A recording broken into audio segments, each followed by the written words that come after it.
ਤੇ ਸਤਿਗੁਰ ਸੱਚੇ ਪਾਤਸ਼ਾਹ ਜੀ ਨੇ ਬਖਸ਼ਿਸ਼ ਕਰਨ ਨਾਲ ਸਾਂਝ ਪਾਓ। ਵਾਹਿਗੁਰੂ ਜੀ ਕਾ ਖਾਲਸਾ, ਵਾਹਿਗੁਰੂ ਜੀ ਕੀ ਫਤਿਹ। ਕੱਲ੍ਹ ਦੇ ਪਾਵਨ ਦੀਵਾਨਾਂ ਅੰਦਰ ਅਸੀਂ ਵਿਚਾਰ ਸਾਂਝੀ ਕੀਤੀ ਸੀ ਕਿ ਧੰਨ ਗੁਰੂ ਗੋਬਿੰਦ ਸਿੰਘ ਮਹਾਰਾਜ ਸੱਚੇ ਪਾਤਸ਼ਾਹ ਜੀ ਨੇ ਖੰਡੇ ਬਾਟੇ ਦਾ ਅੰਮ੍ਰਿਤ ਜਿਹੜਾ ਹੈ ਉਹ ਪੰਜਾਂ ਨੂੰ ਛਕਾ ਕੇ ਆਪ ਛਕਿਆ। ਉਪਰੰਤ ਫਿਰ ਪੰਜ ਸਿੰਘਾਂ ਦੇ ਜਥੇ ਬਣਾਏ ਗਏ ਅਤੇ ਉਹਨਾਂ ਪੰਜ ਸਿੰਘਾਂ ਦੇ ਜਥਿਆਂ ਨੇ ਫਿਰ ਅੱਗੇ ਹੋਰ ਸਿੱਖਾਂ ਨੂੰ ਅੰਮ੍ਰਿਤ ਛਕਾ ਕੇ ਤੇ ਗੁਰੂ ਮਹਾਰਾਜ ਪਾਤਸ਼ਾਹ ਜੀ ਦਾ ਜੋ ਉਪਦੇਸ਼ ਸੀ ਵੀ ਵੱਧ ਤੋਂ ਵੱਧ ਸੰਗਤ ਜਿਹੜੀ ਹੈ ਉਹ ਅੰਮ੍ਰਿਤ ਛਕ ਕੇ ਤੇ ਇਸ ਸਮੇਂ ਦਾ ਲਾਭ ਲਵੇ। ਆਖਰ ਉਸ ਵਿਸਾਖੀ ਵਾਲੇ ਦਿਹਾੜੇ 'ਤੇ ਸਤਿਗੁਰ ਪਾਤਸ਼ਾਹ ਜੀ ਨੇ ਅਪਾਰ ਕਿਰਪਾ ਰਹਿਮਤ ਕਰਕੇ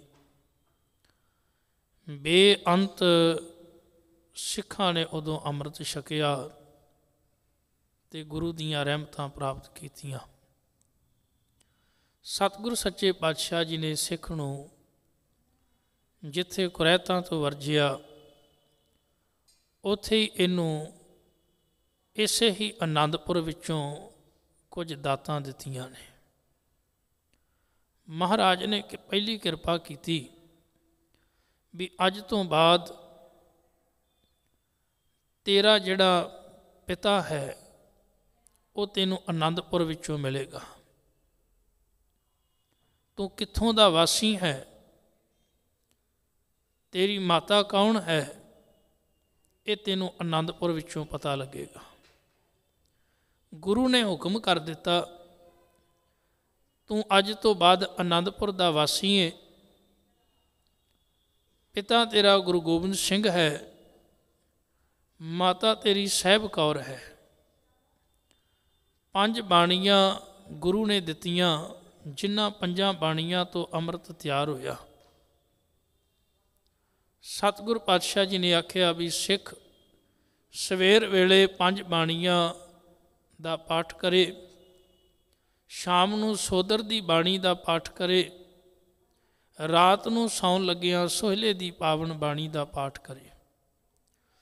5 ਕੱਕੇ ਇਹਨੂੰ ਬਖਸ਼ਿਸ਼ ਕੀਤੇ ਗੁਰੂ ਨੇ। ਪਹਿਲਾ ਕੇਸ, ਦੂਸਰਾ ਕੇਸਾਂ ਦੀ ਸੰਭਾਲ ਵਾਸਤੇ ਗੁਰੂ ਨੇ ਕੰਘਾ ਦਿੱਤਾ, ਕਿਉਂਕਿ ਜਿੰਨੀ ਅਮੋਲਕ ਦਾਤ ਇਹ ਕੇਸ ਹਨ, ਇਹਨਾਂ ਨੂੰ ਸੰਭਾਲਣ ਵਾਸਤੇ ਉਨੀ ਹੀ ਕੀਮਤੀ ਦਾਤ ਗੁਰੂ ਨੇ ਕੰਘਾ ਵੀ ਦਿੱਤਾ ਹੈ। ਕਿਉਂ? ਜਾਂ ਤਾਂ ਸਾਡੇ ਦੇਸ਼ ਦੇ ਵਿੱਚ ਇੱਕ ਉਹ ਸ਼੍ਰੇਣੀ ਸੀ ਜਿਹਨੇ ਕੇਸ ਰੱਖੇ ਹੀ ਨਹੀਂ, ਜਾਂ ਫਿਰ ਇੱਕ ਸ਼੍ਰੇਣੀ ਉਹ ਸੀ ਜਿਹਨੇ ਕੇਸ ਇੰਨੇ ਵੱਡੇ ਰੱਖ ਲਏ ਪਰ ਉਹਨਾਂ ਦੀ ਸੰਭਾਲ ਨਾ ਕੀਤੀ ਤੇ ਉਹ ਜੜਾਵਾਂ ਬਣ ਗਏ ਜੋਗੀ ਲੋਕ। ਮਹਾਰਾਜ ਨੇ ਆਖਿਆ ਮੇਰਾ ਸਿੱਖ ਇਹਨਾਂ ਕੇਸਾਂ ਦੀ ਸੰਭਾਲ ਕਰੇਗਾ। ਸੰਭਾਲ ਕਿਵੇਂ? ਇਹਨੂੰ ਕੰਘਾ ਦਿੱਤਾ। ਰੋਜ਼ਾਨਾ 2 ਵਕਤ ਇਹਨਾਂ ਕੇਸਾਂ ਵਿੱਚ ਕੰਘਾ ਫੇਰਨਾ ਇਹ ਗੁਰੂ ਦਾ ਹੁਕਮ ਹੈ। ਕਿਉਂ? ਜਿਹੜੇ ਕੇਸ ਮੁਰਦੇ ਹਨ ਉਹ ਕੇਸ ਜਿਹੜੇ ਹਨ ਆਪਣੇ ਆਪ ਜੁਦਾ ਹੋ ਜਾਂਦੇ ਨੇ ਇਸ ਸਿਰ ਵਿੱਚੋਂ। ਜਦੋਂ ਤੂੰ ਕੰਘਾ ਫੇਰੇਗਾ, ਕੰਘੇ ਰਾਹੀਂ ਉਹ ਮੁਰਦਾ ਹੋਏ ਕੇਸ ਜਿਹੜੇ ਹਨ ਨਿਕਲ ਜਾਣਗੇ, ਤੈਨੂੰ ਤਰੋ ਤਾਜ਼ਗੀ ਮਹਿਸੂਸ ਹੋਵੇਗੀ ਤੇ ਇਹ ਕੰਘਾ ਹਮੇਸ਼ਾ ਤੈਨੂੰ ਫੁਰਤੀ, ਇੱਕ ਤਾਕਤ ਦੇਵੇਗਾ, ਤੇਰੇ ਅੰਦਰ ਇੱਕ ਚੰਗੀ ਸੋਚ ਪੈਦਾ ਕਰੇਗਾ। ਇਸ ਕੰਘੇ ਨੂੰ ਤੂੰ ਸੰਭਾਲ ਕੇ ਰੱਖਣਾ ਤੇ ਨਿਤ ਇਹਨਾਂ ਕੇਸਾਂ ਦੇ ਵਿੱਚ ਕੰਘੇ ਨੂੰ ਫੇਰਨਾ ਹੈ, ਕਿਉਂਕਿ ਇਹ ਕੇਸ ਗੁਰੂ ਦੀ ਮੋਹਰ ਹਨ। ਹਾਲਾਂਕਿ ਆਪਾਂ ਕੇਸਾਂ ਦੇ ਪ੍ਰਥਾਏ ਪਹਿਲਾਂ ਵੀ ਵਿਚਾਰ ਸਾਂਝੀ ਕਰ ਚੁੱਕੇ ਹਾਂ। ਇਹ ਕੇਸ ਜਿਹੜੇ ਹਨ ਗੁਰੂ ਦੀ ਬਖਸ਼ਿਸ਼ ਨਾਲ ਪ੍ਰਾਪਤ ਹੋਏ ਨੇ ਤੇ ਇਹਨਾਂ ਦੀ ਰੱਖਿਆ ਵਾਸਤੇ ਬੜੀਆਂ ਕੁਰਬਾਨੀਆਂ ਹੋਈਆਂ ਨੇ, ਬੜੀਆਂ ਸ਼ਹਾਦਤਾਂ ਹੋਈਆਂ ਨੇ। ਸੋ ਗੁਰੂ ਮਹਾਰਾਜ ਪਾਤਸ਼ਾਹ ਜੀ ਨੇ ਆਖਿਆ ਵੀ ਇਹਨਾਂ ਦੀ ਸੰਭਾਲ ਵੀ ਕਰਨੀ ਹੈ ਤੇ ਨਾਲ ਹੀ ਕੰਘਾ ਦਿੱਤਾ। ਤੀਸਰੀ ਦਾਤ ਗੁਰੂ ਨੇ ਦਿੱਤੀ ਸ਼ਸਤਰ ਕਿਰਪਾਨ। ਆਮ ਤੌਰ 'ਤੇ ਸ਼ਬਦ ਸ਼ਮਸ਼ੀਰ ਵਰਤਿਆ ਜਾਂਦਾ, ਤਲਵਾਰ ਵਰਤਿਆ ਜਾਂਦਾ, ਪਰ ਗੁਰੂ ਨੇ ਆਖਿਆ ਵੀ ਮੈਂ ਤੈਨੂੰ ਕਿਰਪਾਨ ਦੇਣ ਲੱਗਾ। ਇੱਕ ਗੱਲ ਯਾਦ ਰੱਖੀ, ਇਸ ਕਿਰਪਾਨ ਨੂੰ ਜਦੋਂ ਵੀ ਚਲਾਵੇਂ ਤੇ ਇਹ ਮਜ਼ਲੂਮ ਦੀ ਰੱਖਿਆ ਵਾਸਤੇ ਜਾਂ ਆਪਣੀ ਰੱਖਿਆ ਵਾਸਤੇ, ਕਿਉਂਕਿ ਜਦੋਂ ਇਸ ਦੇਸ਼ ਦੇ ਅੰਦਰ ਹੱਦ ਤੋਂ ਵੱਧ ਜ਼ੁਲਮ ਵੱਧ ਗਿਆ ਸੀ, ਜਦੋਂ ਜ਼ਾਲਮ ਨੇ ਅੱਤ ਕਰ ਦਿੱਤੀ ਸੀ, ਉਸ ਸਮੇਂ ਗੁਰੂ ਹਰਗੋਬਿੰਦ ਮਹਾਰਾਜ ਪਾਤਸ਼ਾਹ ਜੀ ਨੇ ਫਿਰ 2 ਤਲਵਾਰਾਂ ਪਹਿਨੀਆਂ ਸਨ। ਸ਼੍ਰੀ ਅਕਾਲ ਤਖਤ ਸਾਹਿਬ 'ਤੇ ਬਿਰਾਜਮਾਨ ਹੋ ਕੇ 2 ਤਲਵਾਰਾਂ ਪਹਿਨੀਆਂ। ਢਾਡੀ ਨੱਥਾ ਤੇ ਅਬਦੁੱਲਾ ਜੀ ਨੇ ਉਦੋਂ ਇੱਕ ਵਾਰ ਗਾਈ ਸੀ, ਉਹ ਆਖਦੇ ਨੇ 2 ਤਲਵਾਰਾਂ ਬੱਧੀਆਂ, ਇੱਕ ਮੀਰੀ ਦੀ, ਇੱਕ ਪੀਰੀ ਦੀ, ਇੱਕ ਰਾਜ ਦੀ, ਇੱਕ ਅਜ਼ਮਤ ਦੀ, ਇੱਕ ਰਾਖੀ ਕਰੇ ਵਜ਼ੀਰ ਦੀ। ਉਹ 2 ਤਲਵਾਰਾਂ ਕਾਹਦੀਆਂ ਸਨ? ਇੱਕ ਮੀਰੀ ਤੇ ਇੱਕ ਪੀਰੀ ਦੀ, ਇੱਕ ਸ਼ਕਤੀ ਤੇ ਇੱਕ ਭਗਤੀ ਦਾ ਪ੍ਰਤੀਕ। ਅੱਜ ਵੀ 2 ਨਿਸ਼ਾਨ ਸਾਹਿਬ ਸ਼੍ਰੀ ਅਕਾਲ ਤਖਤ ਸਾਹਿਬ 'ਤੇ ਲੱਗੇ ਨੇ, ਉਹ ਇਸ ਗੱਲ ਦਾ ਪ੍ਰਤੀਕ ਨੇ ਕਿ ਮੀਰੀ ਤੇ ਪੀਰੀ ਦੀ ਗੱਲ, ਭਾਵ ਇਸ ਘਰ ਦੇ ਅੰਦਰ ਕੇਵਲ ਸ਼ਕਤੀ ਦੀ ਗੱਲ ਨਹੀਂ, ਇਸ ਘਰ ਦੇ ਅੰਦਰ ਭਗਤੀ ਦੀ ਗੱਲ ਵੀ ਹੁੰਦੀ ਹੈ। ਇਸ ਘਰ ਦੇ ਅੰਦਰ ਕੇਵਲ ਰਾਜਨੀਤੀ ਦੀ ਗੱਲ ਨਹੀਂ, ਇੱਥੇ ਕਹਿਣ ਲੱਗੇ ਸੰਤ ਦੀ ਗੱਲ ਵੀ ਹੁੰਦੀ ਹੈ, ਸਿਪਾਹੀ ਦੀ ਗੱਲ ਵੀ ਹੁੰਦੀ ਹੈ। ਇਸ ਘਰ ਵਿੱਚ ਰਾਜਨੀਤੀ ਹੁੰਦੀ ਹੈ, ਪਰ ਰਾਜਨੀਤੀ ਧਰਮ ਦੇ ਅਧੀਨ ਹੁੰਦੀ ਹੈ, ਨਾ ਕਿ ਧਰਮ ਰਾਜਨੀਤੀ ਦੇ ਅਧੀਨ ਹੁੰਦਾ ਹੈ। ਹਾਲਾਂਕਿ ਉਹ ਉਲਟ ਗਿਆ ਹੈ, ਅੱਜ ਵੀ ਆਪਾਂ ਵੇਖਦੇ ਹਾਂ। ਸ਼੍ਰੀ ਹਰਿਮੰਦਰ ਸਾਹਿਬ ਦੇ ਸਾਹਮਣੇ ਬਣਿਆ ਅਕਾਲ ਤਖਤ ਸਾਹਿਬ ਇਹ ਦਰਸਾਉਂਦਾ ਸੀ ਵੀ ਸਿੱਖਾਂ, ਜਿਹੜਾ ਰਾਜ ਹੈ ਉਹ ਧਰਮ ਦੇ ਅਧੀਨ ਹੋਣਾ ਚਾਹੀਦਾ ਹੈ, ਰਾਜ ਦੇ ਅਧੀਨ ਧਰਮ ਨਹੀਂ ਹੋਣਾ ਚਾਹੀਦਾ, ਕਿਉਂਕਿ ਜਦੋਂ ਧਰਮ ਰਾਜ ਦੇ ਅਧੀਨ ਹੋ ਜਾਂਦਾ ਹੈ ਫਿਰ ਉਦੋਂ ਵਿਨਾਸ਼ ਕਰਦਾ ਹੈ ਮਨੁੱਖ। ਔਰੰਗਜ਼ੇਬ ਆਪਣੇ ਆਪ ਨੂੰ ਧਰਮੀ ਸਮਝਦਾ ਹੀ, ਜਹਾਂਗੀਰ ਧਰਮੀ ਸਮਝਦਾ ਹੈ, ਤੇ ਉਹ ਆਖਦਾ ਮੈਂ ਬੜਾ ਧਰਮ ਦਾ ਕੰਮ ਕਰ ਰਿਹਾ ਵਾਂ ਲੋਕਾਂ ਦੇ ਜੰਜੂ ਲਾ ਕੇ। ਹੁਣ ਚਲਾ ਤਲਵਾਰ ਉਹ ਵੀ ਰਿਹਾ, ਤੇ ਦੂਜੇ ਪਾਸੇ ਤਲਵਾਰ ਗੁਰੂ ਗੋਬਿੰਦ ਸਿੰਘ ਮਹਾਰਾਜ ਜੀ ਵੀ ਚਲਾ ਰਹੇ ਨੇ, ਗੁਰੂ ਹਰਗੋਬਿੰਦ ਸਾਹਿਬ ਮਹਾਰਾਜ ਜੀ ਵੀ ਚਲਾ ਰਹੇ ਨੇ, ਪਰ ਉਹ ਕਿਸੇ ਦਾ ਜੰਜੂ ਲਾਉਣ ਵਾਸਤੇ ਨਹੀਂ, ਬਲਕਿ ਉਹ ਕਿਸੇ ਦੇ ਜੰਜੂ ਨੂੰ ਬਚਾਉਣ ਵਾਸਤੇ ਤਲਵਾਰ ਚੁੱਕੀ ਹੈ। ਇਹ ਫਰਕ ਹੈ। ਹੁਣ ਇਸ ਘਰ ਦੇ ਅੰਦਰ ਦੀਨ ਦੀ ਰੱਖਿਆ ਵਾਸਤੇ ਕਿਰਪਾਨ ਨੂੰ ਚੁੱਕਿਆ, ਪਰ ਇੱਕ ਉਹ ਹੈ ਜਿਹੜਾ ਦੀਨ ਨੂੰ ਮਿਟਾਉਣ ਵਾਸਤੇ ਤਲਵਾਰ ਚਲਾ ਰਿਹਾ ਹੈ। ਇਹ ਫਰਕ ਸੀ ਬਸ ਗੁਰੂ ਮਹਾਰਾਜ ਪਾਤਸ਼ਾਹ ਜੀ ਵਿੱਚ ਅਤੇ ਇੱਕ ਦੁਨਿਆਵੀ ਆਮ ਰਾਜੇ ਵਿੱਚ। ਸਤਿਗੁਰ ਸੱਚੇ ਪਾਤਸ਼ਾਹ ਜੀ ਨੇ ਸਿੱਖ ਨੂੰ ਕਿਰਪਾਨ ਦਿੱਤੀ, ਇਹ ਆਪਣੀ ਰੱਖਿਆ ਵਾਸਤੇ ਜਾਂ ਫਿਰ ਕਿਸੇ ਗਰੀਬ ਮਜ਼ਲੂਮ ਦੀ ਰੱਖਿਆ ਵਾਸਤੇ ਤੂੰ ਇਹਦੀ ਵਰਤੋਂ ਕਰਨੀ ਹੈ, ਪਰ ਇਹ ਨਹੀਂ ਵੀ ਇਹਦੇ ਨਾਲ ਤੂੰ ਹਰ ਕਿਸੇ ਨੂੰ ਮਾਰਦਾ ਫਿਰੇ ਜਾਂ ਲੋਕਾਂ ਉੱਤੇ ਜ਼ੁਲਮ ਕਰਦਾ ਫਿਰੇ। ਨਹੀਂ, ਇਹ ਸਵੈਮਾਨ ਦੀ ਨਿਸ਼ਾਨੀ ਸੀ, ਅਣਖ ਦੀ ਨਿਸ਼ਾਨੀ ਸੀ। ਇਹ ਗੁਲਾਮੀ ਨੂੰ ਗਲੋਂ ਲਾਉਣ ਵਾਸਤੇ ਗੁਰੂ ਪਾਤਸ਼ਾਹ ਜੀ ਨੇ ਇਹ ਦਾਤਾਂ ਦਿੱਤੀਆਂ ਸਨ। ਕੇਸ, ਕੰਘਾ, ਫਿਰ ਕਿਰਪਾਨ, ਤੇ ਚੌਥਾ ਗੁਰੂ ਪਾਤਸ਼ਾਹ ਜੀ ਨੇ ਜਿਹੜੀ ਦਾਤ ਦਿੱਤੀ ਉਹ ਕੜਾ। ਕੜਾ ਵਹਿਮਾਂ ਤੇ ਭਰਮਾਂ ਭੁਲੇਖਿਆਂ ਵਿੱਚੋਂ ਬਚਾਉਂਦਾ ਸੀ। ਤੇ 5ਵੀਂ ਅਮੋਲਕ ਦਾਤ ਗੁਰੂ ਨੇ ਦਿੱਤੀ ਕਛਹਿਰਾ। ਇਹ ਜੱਤ ਤੇ ਸੱਤ ਦਾ ਪ੍ਰਤੀਕ ਸੀ ਕਿ ਸਿੱਖ ਆਚਰਣ ਦਾ ਉੱਚਾ ਹੈ। ਇਹ ਆਚਰਣ, ਇਹ ਕਰੈਕਟਰ ਦਾ ਇੰਨਾ ਉੱਚਾ ਹੈ ਕਿ ਇਹ ਜੰਗਾਂ ਵਿੱਚ ਜਾਂਦਾ ਹੈ, ਤੇ ਜੇ ਕਿਤੇ ਉਹਨਾਂ ਮੁਗਲਾਂ ਦੀਆਂ ਜਾਂ ਪਠਾਣਾਂ ਦੀਆਂ ਧੀਆਂ ਬੱਚੀਆਂ ਸਾਹਮਣੇ ਆ ਜਾਂਦੀਆਂ ਤੇ ਇਹਦੇ ਮਨ ਵਿੱਚ ਕੋਈ ਭੈੜਾ ਖਿਆਲ ਨਹੀਂ ਆਉਂਦਾ, ਇਹ ਉਹਨਾਂ ਨੂੰ ਵੀ ਧੀਆਂ ਤੇ ਬੱਚੀਆਂ ਕਰਕੇ ਜਾਣਦਾ ਹੈ। ਇੱਥੋਂ ਤੱਕ ਇਤਿਹਾਸ ਇਸ ਗੱਲ ਦਾ ਗਵਾਹੀ ਭਰਦਾ ਹੈ ਕਿ ਜਿਨ੍ਹਾਂ ਨੇ ਰੱਖੜੀਆਂ ਬਣਵਾਈਆਂ ਸਨ, ਜਿਨ੍ਹਾਂ ਰੱਖੜੀਆਂ ਬਣਵਾਈਆਂ, ਇਸ ਦੇਸ਼ ਵਿੱਚ ਬੜੇ ਉੱਚ ਪੱਧਰ 'ਤੇ ਤਿਉਹਾਰ ਮਨਾਇਆ ਜਾਂਦਾ ਰੱਖੜੀ ਦਾ, ਰਕਸ਼ਾ ਬੰਧਨ ਕਹਿੰਦੇ ਨੇ। ਪਰ ਜਦੋਂ ਜ਼ਾਲਮ ਆਉਂਦਾ ਸੀ ਨਾ, ਉਦੋਂ ਇੱਥੋਂ ਦੀਆਂ ਬੱਚੀਆਂ ਨੂੰ, ਧੀਆਂ ਨੂੰ ਜਦੋਂ ਲੈ ਕੇ ਜਾਂਦਾ ਸੀ, ਤੇ ਉਦੋਂ ਰੱਖੜੀਆਂ ਬਣਾਉਣ ਵਾਲੇ ਜਿਹੜੇ ਹਨ ਉਹ ਬਚਾ ਨਹੀਂ ਸਨ ਪਾਉਂਦੇ ਉਹਨਾਂ ਬੱਚੀਆਂ ਨੂੰ, ਉਹਨਾਂ ਭੈਣਾਂ ਦੀ ਰੱਖਿਆ ਨਹੀਂ ਸਨ ਕਰ ਪਾਉਂਦੇ।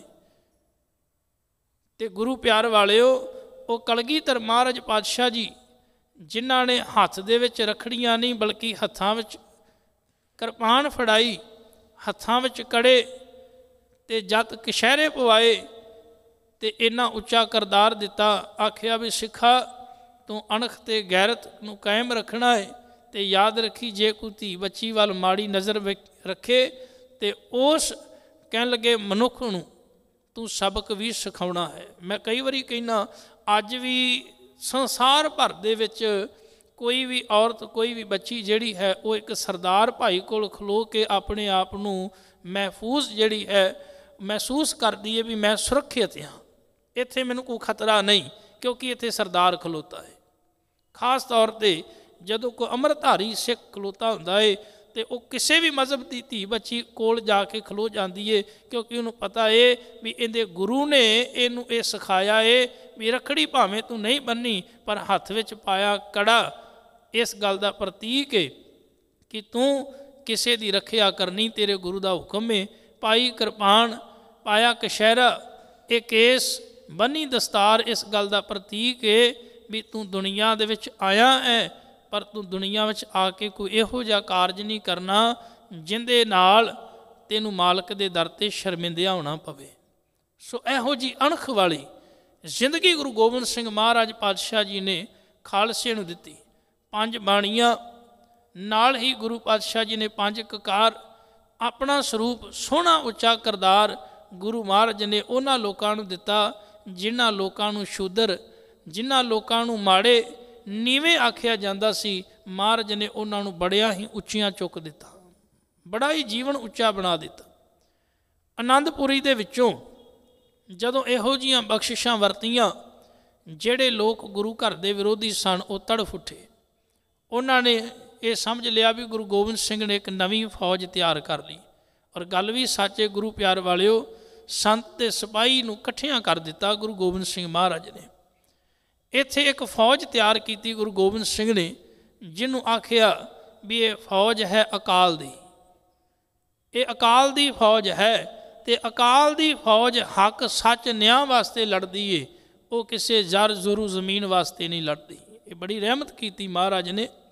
ਫਿਰ ਜਦੋਂ ਜ਼ਾਲਮ ਨੂੰ ਇਸ ਗੱਲ ਦਾ ਪਤਾ ਲੱਗਿਆ, ਔਰੰਗਜ਼ੇਬ ਨੂੰ, ਪਹਾੜੀ ਰਾਜਿਆਂ ਨੂੰ, ਪਠਾਣਾਂ ਨੂੰ ਪਤਾ ਲੱਗਿਆ ਤੇ ਉਸ ਸਮੇਂ ਉਹ ਤੜਫ ਉੱਠੇ ਵੀ ਇਹ ਇੱਕ ਨਵੀਂ ਫੌਜ ਤਿਆਰ ਗੁਰੂ ਗੋਬਿੰਦ ਸਿੰਘ ਨੇ ਕਰ ਦਿੱਤੀ। ਆਉਣ ਵਾਲੇ ਸਮੇਂ ਵਿੱਚ ਸਾਡੀ ਤਾਕਤ ਜਿਹੜੀ ਹੈ ਮੁੱਕ ਜਾਵੇਗੀ। ਤੇ ਉਹਨਾਂ ਨੇ ਨਵੀਆਂ ਚਾਲਾਂ ਚੱਲਣੀਆਂ ਸ਼ੁਰੂ ਕਰ ਦਿੱਤੀਆਂ ਵੀ ਕਿਸੇ ਤਰੀਕੇ ਨਾਲ ਇਸ ਵੱਧ ਰਹੀ ਤਾਕਤ ਨੂੰ ਬਿਲਕੁਲ ਖਤਮ ਕੀਤਾ ਜਾ ਸਕੇ, ਮਿਟਾਇਆ ਜਾ ਸਕੇ। ਉਹਨਾਂ ਨੇ ਹਰ ਉਪਰਾਲੇ ਜਿਹੜੇ ਕਰਨੇ ਸ਼ੁਰੂ ਕੀਤੇ। ਇੱਥੋਂ ਤੱਕ ਔਰੰਗਜ਼ੇਬ ਦੇ ਦਰਬਾਰ ਵਿੱਚ ਪਹਾੜੀ ਰਾਜਿਆਂ ਨੇ ਚਿੱਠੀਆਂ ਘੱਲੀਆਂ ਵੀ ਛੇਤੀ ਫੌਜ ਘੱਲ, ਜਿੰਨੀ ਜਲਦੀ ਹੋ ਸਕਦਾ ਹੈ, ਤੇਰੇ ਰਾਜ ਨੂੰ ਬੜਾ ਖਤਰਾ ਹੈ।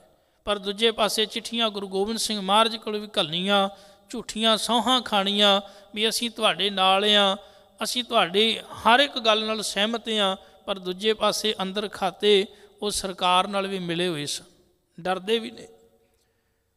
ਸਤਿਗੁਰ ਸੱਚੇ ਪਾਤਸ਼ਾਹ ਜੀ ਆਨੰਦਪੁਰੀ ਵਿੱਚ ਜਦੋਂ ਅੰਮ੍ਰਿਤ ਸੰਚਾਰ ਕੀਤਾ, ਅੰਮ੍ਰਿਤ ਦੀ ਦਾਤ ਦਿੱਤੀ, ਉਸ ਤੋਂ ਬਾਅਦ ਸਤਿਗੁਰ ਸੱਚੇ ਪਾਤਸ਼ਾਹ ਜੀ ਨੇ ਆਨੰਦਪੁਰੀ ਦੇ ਵਿੱਚ ਰਹਿੰਦਿਆਂ ਹੋਇਆਂ ਕੁਝ ਸਮਾਂ ਬਤੀਤ ਕੀਤਾ। ਮਹਾਰਾਜ ਨੇ ਉੱਥੇ ਖਾਲਸੇ ਨੂੰ ਉਪਦੇਸ਼ ਵੀ ਦਿੱਤਾ। ਜਿਵੇਂ ਇੱਕ ਦਿਨ ਮਹਾਰਾਜ ਨੇ ਕੌਤਕ ਵਰਤਾਇਆ, ਸਤਿਗੁਰ ਸੱਚੇ ਪਾਤਸ਼ਾਹ ਜੀ ਨੇ ਸਿੱਖਾਂ ਨੂੰ ਹੁਕਮ ਕੀਤਾ ਵੀ ਤੁਸੀਂ ਮਿੱਠੇ ਚੌਲਾਂ ਦੀ ਦੇਗ ਜਿਹੜੀ ਉਹ ਤਿਆਰ ਕਰੋ। ਬੜੀ ਵੱਡੀ ਦੇਗ ਜਿਹੜੀ ਇਹ ਤਿਆਰ ਹੋਈ ਮਿੱਠੇ ਚੌਲਾਂ ਦੀ। ਮਹਾਰਾਜ ਨੇ ਜਦੋਂ ਚੌਲਾਂ ਦੀ ਦੇਗ ਤਿਆਰ ਹੋਈ ਤੇ ਸਤਿਗੁਰ ਸੱਚੇ ਪਾਤਸ਼ਾਹ ਜੀ ਨੇ ਆਨੰਦਪੁਰੀ ਵਿੱਚ ਹੀ ਕੁਝ ਦੂਰੀ 'ਤੇ ਉਸ ਚੌਲਾਂ ਦੀ ਦੇਗ ਨੂੰ ਡੋਲਣ ਦਾ ਹੁਕਮ ਕੀਤਾ। ਸਿੱਖ ਹੈਰਾਨ ਹੋ ਗਏ ਵੀ ਸਤਿਗੁਰ ਜੀਓ, ਜੇ ਡੋਲਣੀ ਸੀ ਤੇ ਬਣਵਾਈ ਕਿਉਂ? ਪਰ ਇਹ ਗੁਰੂ ਦੀ ਖੇਡ ਗੁਰੂ ਹੀ ਜਾਣਦਾ ਹੈ। ਮਹਾਰਾਜ ਦਾ ਹੁਕਮ ਸੀ, ਉਹਨਾਂ ਡੋਲ ਦਿੱਤੀ। ਕੁਝ ਸਮੇਂ ਬਾਅਦ ਉੱਥੇ ਕੁਝ ਕੁੱਤੇ ਜਿਹੜੇ ਨੇ ਇਕੱਤਰ ਹੋਏ। ਹੁਣ ਉਹ ਕੁੱਤੇ ਜਿਹੜੇ ਸਨ ਉਹ ਆਪਸ ਦੇ ਵਿੱਚ ਤਾਂ ਲੜਦੇ ਨੇ ਪਰ ਉਹ ਇੱਕ ਦੂਜੇ ਨੂੰ ਖਾਣ ਨਹੀਂ ਦਿੰਦੇ। ਇਹ ਵੇਖੋ ਕੁੱਤੇ ਦੇ ਅੰਦਰ ਬੜੀ ਕਮਜ਼ੋਰੀ ਹੈ। ਉਹ ਆਪ ਜਿਹੜੀ ਚੀਜ਼ ਖਾ ਰਹੇ ਹੈ ਨਾ, ਮੰਨ ਲਓ ਰੋਟੀ ਦਾ ਟੁਕੜਾ ਉਹਦੇ ਮੂੰਹ ਵਿੱਚ, ਸਾਹਮਣੇ ਇੱਕ ਟੁਕੜਾ ਪਿਆ ਹੈ ਤੇ ਉਹਦਾ ਧਿਆਨ ਆਪਣੀ ਬੁਰਕੀ ਵੱਲ ਨਹੀਂ ਹੋਵੇਗਾ, ਸਾਹਮਣੇ ਪਈ ਬੁਰਕੀ ਵੱਲ ਹੋਵੇਗਾ ਵੀ ਉਹਨੂੰ ਕੋਈ ਹੋਰ ਨਾ ਖਾ ਜਾਵੇ। तो जे कोई दूजा कुत्ता आ जाए अपनी छड्ड के आपस में लड़न लग पैंदे ने ते लड़द्या लड़द्या इन्ना बुरा हाल कर लेंदे ने कि उस समय कलगीधर महाराज पातशाह जी सिखां नूं कुछ समझाउणा चाहुंदे सन। जदों कुत्ते आपस में लड़ते ने महाराज ने उस समय फिर खालसे नूं उपदेश दिता भी भलिओ दातां बेअंत जड़ियां अनमिलदियां रहिंदियां ने संसार विच, मालक अथां दातां देण वाला है। इस घर दे विचों बेअंत दातां मिलदियां ने, पर एक गल याद रखिओ, जे दात मिल जावे उस दात नूं वरतण दी जाच सिखिओ, उन्नूं संभालण दी जाच सिखिओ। ये ना होए भी जे दात मिल गई तो आपस में लड़ते रहो। पर अज हाल कुछ हो रहे, आपां वेखदे हां भी सिख सिख दा किवें वैरी, भाई भाई दा किवें वैरी। हुण किते एक भाई जे किते चंगा कोई काम चलिया ते नाल दे भाई दा काम उस तो वध चल जावे ते वो फिर ये कहना शुरू कर दिंदा भी ये अगे किवें निकल गया, भी जे किते इन्हें महंगी गड्डी ले लई ते मैं छोटी गड्डी क्यों, मेरे को भी वड्डी गड्डी होवे। कहण तो भाव ये कि अज ईरखा जिहड़ी है वो साडे अंदर जन्म लै चुकी। भाई भाई नूं वेख के राजी नहीं, क्यों? इहदा कारण यह है कि गुरमत तो अनजान होना, गुरमत की सोझी ना होनी, बाणी गुर इतिहास की समझ ना होनी। सतगुरु सच्चे पातशाह जी ने कृपा की, उस समय सिख नूं समझाया दातां बेअंत मिल गईयां, पर इस दात नूं संभाल के रखी। और कमाल की गल है, जदों मिसलों का इतिहास पढ़ी देना तो 12 मिसलां सन सिख कौम दे विच, ते उन्हां दे विच भी कई बारी आपस में तकरार हुंदा सी। पर हैरानी उदों हुंदी सी गुरु प्यार वालिओ, जदों कदी दुश्मन चढ़ के आउंदा सी वो सारियां मिसलां इकट्ठियां हो जाइया करदियां सन। वो पता की आखदे सन, वो आखदे सन साडे घर दा झगड़ा है, इनू बाद विच नवेड़ लवांगे, जिहड़ा वैरी चढ़ के आया पहलां इहदे नाल निबड़ लईए। ये जाच सानूं सिखनी चाहिए इतिहास विचों। 100 घर विच झगड़े हुंदे ने, ये घर दीयां गल्लां हुंदियां ने, पर गुरु प्यार वालिओ जे कदी घर वल कोई भैड़ी नज़र दे नाल वेखण लगे तो उदों घर दे परिवार के जीआं नूं इकट्ठियां हो जाना चाहिए है। खैर सतगुर सच्चे पातशाह जी ने बेअंत रहमतां बख्शिशां कीतियां। इसे ही आनंदपुरी विचों सतगुर सच्चे पातशाह जी ने एक सिख के जीवन नूं किवें महाराज ने बदलिया। इसे ही आनंदपुरी विच एक छोटा जिहा बालक आउंदा है, दरबार सजिया। वो निक्का जिहा बालक बड़ा सुंदर परिवार दे नाल जदों आउंदा है, महाराज दे अगे मत्था टेकदा है। सतगुर सहज सुभाअ पुछदे ने भी तेरा नाम की है। उस बालक ने आख्या सतगुरु मेरा नाम है जोगा। महाराज ने आख्या भी किंदे जोगा? कहन लगा सतगुरु तुहाडे जोगा। महाराज ने आख्या जे तू गुरु जोगा तो फिर गुरु तेरे जोगा। उस दिन तो वह भाई जोगा गुरु के चरणों में रहन लग गया। वेखो किन्नियां शख्सियतां जिहड़ियां ने कलगीधर महाराज के चरणों में आईयां। भाई मनी सिंह वर्गे, बाबा दीप सिंह वर्गे उच्च कोटि के विद्वान अते महान सूरमे सतगुर पातशाह जी के चरणों के विच आए ने। धन कलगीधर महाराज पातशाह जी के चरणों में भाई जोगा भी आया। कुछ समा गुरु चरणों में रहा। माता पिता ने एको गल आखी, सतगुरु अपने चरणों में रख लो इस बालक नूं, तुहाडे चरणों में रहेगा, चंगी सिक्ख्या लैके चंगे जीवन वाला बन जाएगा। कल्ला पुत्र सी, गुरु दे कोल रहन लग पिया। माँ बाप जाके काम लग गए घर करन। बड़ा समा लंघिया, जदों पुत्र जवान होया, माँ बाप की लालसा सी पुत्र का विआह करिए। हुण वो माँ बाप चल के आए गुरु कोल, सतगुरु हुण साडा पुत्र जवान हो गया, असीं चाहुंदे हां पुत्र का विआह करना। गुरु पातशाह जी ने आख्या भी बड़ी चंगी गल है। महाराज ने भी भाई जोगे नूं जदों तुरन लग्या तो एक बचन आख्या भी भाई जोगे बाणी नूं कदी ना विसारी, सत संगत सदा करी, ते गुरु का हुक्म कदी ना टाली, गुरु के हुक्म नूं सदा चेते रखी। मत्था टेक के भाई जोगा जदों तुरिया तो उस समय सतगुर सच्चे पातशाह जी ने असीस दिती। अपने पिंड गया। जदों विआह कारज संपन्न होए ने, इतिहासकार लिखते ने भी आनंद कारज होए तो उस समय भाई जोगा जिहड़ा है उन्होंने चिट्ठी पहुँचती, एक सिख चिट्ठी लैके जाता है तो वो चिट्ठी जदों लैके गया सिख ते जाके भाई जोगे नूं फड़ाई, तो भाई जोगे ने जो चिट्ठी नूं पढ़िया, अजे घर विच विआह है वेखो, तो विआह नूं अजे बहुते दिन नहीं होए, अजे कुछ समा ही होया, तो चिट्ठी पढ़ी तो की लिखिया सी भी जोगिया जे तू बैठा है तो खलो जा, खलोता है तो गुरु वाल आ जा। हुण गुरु का हुक्म है, हुण घर विच विआह सारे जी आए, माहौल किहो जिहा, पर गुरु का हुक्म वेखो। हुण कई बारी गुरु भी परीखिया लैंदा है। हुण गुरु ने आख्या भी जे बैठा है तो खलो जा, जे खलोता है तो गुरु वाल आ जा। हुण भाई जोगा अपने गुरु के बचनों नूं नहीं सी टाल सकदा। उस वेले कारज विचे छड्ड के आनंदपुरी नूं तुर पिया। इतिहासकार लिखते हैं जदों हुशियारपुर के लागे आया ना, रात पै गई। हुण रात नूं मन विच जिहड़े ने ख्याल भांत भांत दे आउंदे ने, गुरु ने खेड़ वरताउणी सी। इतिहासकार लिखते हैं भी भाई जोगा जिहड़ा जिस जगह ते रुकिया है उस तो कुछ दूरी ते ऐसे लोग करिंदे ने जिन्हां दा काम ही जिहड़ा है माड़े काम करना है।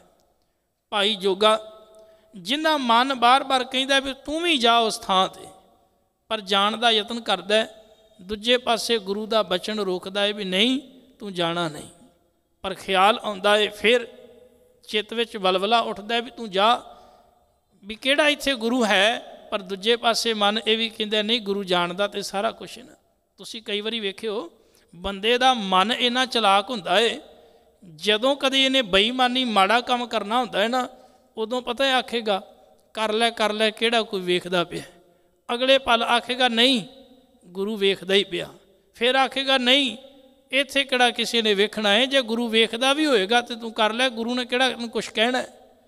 नहीं गुरु प्यार वालिओ, गुरु दे हुक्म में चलण वाला सिख जिहड़ा वो गुरु दे बचनां नूं मनदा है, वो मन की गल नूं नहीं मनदा, गुरु की गल नूं मनदा।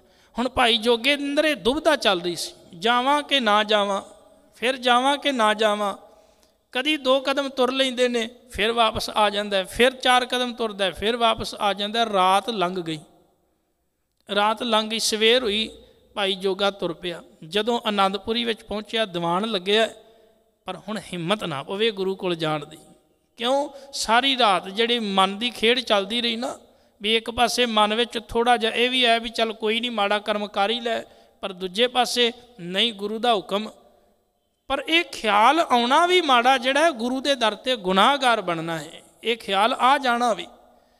हुण बाहर जिथे जोड़े पे ने ना, भाई जोगा उत्थे बह गया, हिम्मत नहीं पैंदी भी अगे जावां गुरु कोल, पर गुरु का हुक्म भी सी। जदों सतगुर सच्चे पातशाह जी दे अगे संगतां ने मत्था टेकिया, तो हुण गुरु का ध्यान तो भाई जोगे विच ही सी। हो सकता भी गुरु महाराज तो खरे कदों का ध्यान ला के बैठे होण भी जोगे की उड़ीक। हुण भाई जोगा जिहड़ा है उत्थे जोड़ियां विच बैठा रोई जावे भी हुण जे गलती कीती है तो उस गलती नूं स्वीकार भी कर रहा है, पर हिम्मत नहीं पै रही भी गुरु के सामने जावां। जदों काफ़ी समा बीत गया, गुरु महाराज ने एक सिख नूं घल्लिया भी जा जोगे नूं बुला के लैके आओ। जदों सिख बुलाण गया, बड़ी हिम्मत की, भाई जोगा आके गुरु के चरणों में ढह पिया। जदों वो गुरु के चरणों में ढह पिया तो बचन किया, सतगुर जीओ मैं डोल गया सा, मैं घबरा गया सा, सतगुर सच्चे पातशाह जीओ हुण मेरे अंदर एक दुविधा पैदा हो गई सी। महाराज ने फिर एक बचन आख्या, जोगिया जे असल दे विच तेरे मन विच भैड़ा ख्याल आ रहा सी, सच जानी असी भी उदों उत्थे हाज़र सां। जे तू 2 कदम अगे वधण दा यतन करदा सैं ते 2 कदम तेनू अगे वधण तो मैं रोकण दा भी यतन करदा सां, क्यों गुरु अंग संग है। आखिर भाई जोगे ने सतगुर पातशाह जी के चरणों में मत्था टेकिया, असीस प्राप्त की। महाराज ने सिक्ख्या दी सिखां नूं, भाई जे कदी मन डोलन लगे तो उदों गुरु की बाणी का आसरा लेना है, गुरु के चरणों का ओट आसरा लेना है। दुनिया की कोई ताकत नहीं तुहानूं डुला सके, बस गुरु के हुक्म ते पक्कियां रहना है। यही कारण सी कि कदी सिख ये गल आखदे हुंदे सन भी जिहड़े आनंदपुर कीरतपुर वाले पासियों आउंदे ने वो कीरती खटदे ने, जिहड़े हुशियारपुर वाले पासियों आउंदे ने वो हुशियारियां करके आउंदे। कहण दा भाव एक समझाउण दा गुरु दा ये तरीका सी ਵੀ ਹੁਸ਼ਿਆਰੀਆਂ ਕਰਕੇ ਗੁਰੂ ਦੇ ਦਰ 'ਤੇ ਨਾ ਆਵੀਂ। ਜੇ ਆਉਣਾ ਏ ਤੇ ਗੁਰੂ ਦੇ ਦਰ 'ਤੇ ਕੀਰਤੀ ਤੇ ਜਸ ਲੈਣ ਵਾਸਤੇ ਆਵੀਂ। ਜੇ ਹੁਸ਼ਿਆਰੀਆਂ ਲੈ ਕੇ ਆਵੇਂਗਾ ਤੇ ਭਾਈ ਜੋਗੇ ਵਾਲਾ ਹਾਲ ਹੋਣਾ ਹੀ। ਕਿਉਂ? ਗੁਰੂ ਨੂੰ ਪਤਾ ਫਿਰ ਵੀ ਲੱਗ ਹੀ ਜਾਣਾ। ਤੇਰੀਆਂ ਹੁਸ਼ਿਆਰੀਆਂ ਦਾ ਪਤਾ ਗੁਰੂ ਨੂੰ ਲੱਗ ਹੀ ਜਾਣਾ ਹੈ। ਸੋ ਸਤਿਗੁਰ ਸੱਚੇ ਪਾਤਸ਼ਾਹ ਜੀ ਨੇ ਆਨੰਦਪੁਰੀ ਵਿੱਚ ਸਿੱਖਾਂ ਨੂੰ ਬੇਅੰਤ ਸਿੱਖਿਆਵਾਂ ਦਿੱਤੀਆਂ ਤੇ ਸਤਿਗੁਰ ਸੱਚੇ ਪਾਤਸ਼ਾਹ ਜੀ ਨੇ ਸਿੱਖਾਂ ਨੂੰ ਹੁਕਮ ਵੀ ਕੀਤਾ ਵੀ ਕਿੰਨਾ ਕਿੰਨਾ ਗੱਲਾਂ ਉੱਤੇ ਤੁਸੀਂ ਅਮਲ ਕਰਨਾ ਹੈ। ਸੋ ਸਤਿਗੁਰ ਸੱਚੇ ਪਾਤਸ਼ਾਹ ਕਿਰਪਾ ਕਰਨ, ਰਹਿਮਤ ਕਰਨ। ਆਪਾਂ ਗੁਰੂ ਦੀ ਹਰ ਇੱਕ ਗੱਲ ਨੂੰ ਪੱਲੇ ਬੰਨ੍ਹ ਕੇ ਆਪਣਾ ਜੀਵਨ ਜਿਹੜਾ ਬਤੀਤ ਕਰਨਾ ਹੈ। ਸਤਿਗੁਰ ਸਾਰਿਆਂ ਦੇ ਸਿਰ 'ਤੇ ਮਿਹਰ ਭਰਿਆਤ ਰੱਖਣ। ਹੋਈਆਂ ਭੁੱਲਾਂ ਚੁੱਕਾਂ ਦੀ ਖਿਮਾ। ਵਾਹਿਗੁਰੂ ਜੀ ਕਾ ਖਾਲਸਾ, ਵਾਹਿਗੁਰੂ ਜੀ ਕੀ